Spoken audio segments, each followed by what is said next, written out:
من أكتر من 5000 سنة وعلى ضفاف نهر النيل بدأت واحدة من أعظم الحضارات اللي عرفها الإنسان، مصر القديمة.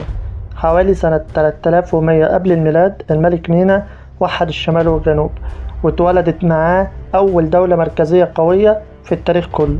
وقت ما أغلب البشر كانوا لسه بيعيشوا في التجمعات بسيطة، المصريين كانوا بيبنوا مدن، جيوش ومعابد ونظام حكم كامل متكامل.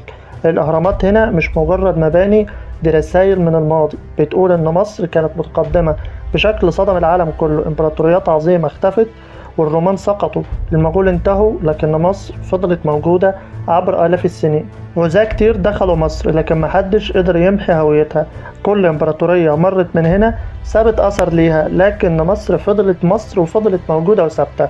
السر هنا هو نهر النيل، النهر اللي خلى الحياة ممكنة وصنع حضارة استمرت آلاف وآلاف السنين بدون انقطاع حقيقي. النهاردة بعد آلاف السنين لسه اسمها زي ما هو مصر، لكن النيل لسه بيجري فيها ولسه تاريخها بيبهر العالم. مش مجرد دولة، دي ذاكرة البشرية نفسها. مصر أقدم دولة عرفها التاريخ وما زالت موجودة.